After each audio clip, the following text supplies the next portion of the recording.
Going into it, I really didn't think anything else of it. I mean, it was one of those deals where I know it was going to happen at some point in time. Eventually we're, hopefully going to be able to win one more at some point in time. I really hadn't, as far as I knew, he didn't know, our team didn't know anything along that lines. Apparently my wife had let them know, but I didn't know we went into it with any of them knowing that was there. And then I didn't realize he had thrown a no-hitter until after the game was over, and we were kind of going through stuff in our post-game meetings and whatnot. But yeah, definitely a special night. Yeah, so you didn't know at all that you were going to hit 500, or you had an idea? I knew I was going to hit 500. I just didn't know. I hadn't told anybody else. I hadn't told our team. I didn't realize that they had known or that Brixton had known or anything like that. Because especially with him, I didn't want any added pressure for him, going into anything like that. But apparently he already knew beforehand. So. And then, yeah, after the fact, you find out after the game. But did you kind of like talk to him and sit down and say like, oh my gosh, or what did you guys kind of do, I can imagine, at home? Yeah, I mean, it was just a special moment. Family was there, my wife and my other son were there, and just kind of took it all in a little bit. And then I rode home with him after the game. We went out to eat dinner together as family and whatnot. But nothing outside the ordinary, from any other normal night. 500 career wins. So you've been out on the field quite often. What has been your favorite memory so far while coaching? There's so many. And these guys probably get tired of me listening to me telling them stories about all the years past and just the different things that other groups have done and those types of things. But we went to a couple Final Fours early in 2008 and 2010. Those are definitely pretty special. And then just being able to be on the field with Brixton every day has been a special thing these last couple of years. Just getting to share that with him. Brixton was saying he has a younger brother and he won't be able to get out on the field with him, but maybe he'll be able to witness your 600th win is what he told me. What do you kind of have lined out, or what do you hope to see in the future?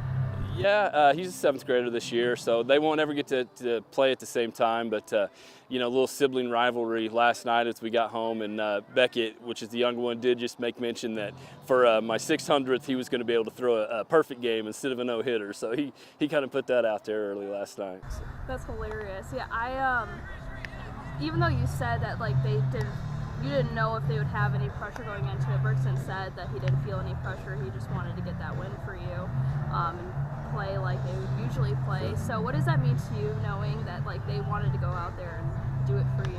Yeah, it means a lot, and I hope.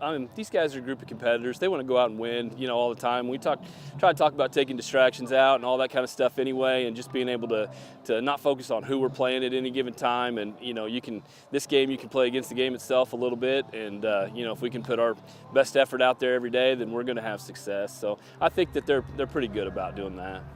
I just thank you to the Conway community for giving me the opportunity to be here for 19 years or something like that, and just to be with all those kids. Thank you to all the kids that all the text messages and the social media stuff. I don't really do social media, but my wife sends me that stuff. But it's been pretty special. Been pretty cool. I've been meaning to ask, did you always coach here at Conway, or were you at other schools? I started my career at Dixon High School and was there for a couple of years before I came to Conway. But, and 19 years this year? I think so. And I'm originally from Conway as well, a graduate of Conway. So, kind of special to come back home too and be able to do it at home. So. Mindset was just throw a good game, get as deep as I can, help us for the rest of the week, and go and try to get the 500th win. And to be along for the ride, I can imagine you've been with your dad for many of these games. And just growing up, I can imagine you played baseball around him. So what does that mean to you as his son for him to get that accomplishment? It means a lot. I'm proud of him, and I've watched tons of games, not even just the ones I've played. I've been at hundreds of his wins, and it's big that I was able to be a part of it, especially on the mound. And then being one of his players, can you kind of give me that perspective? Was there a little bit of pressure being out on the hill?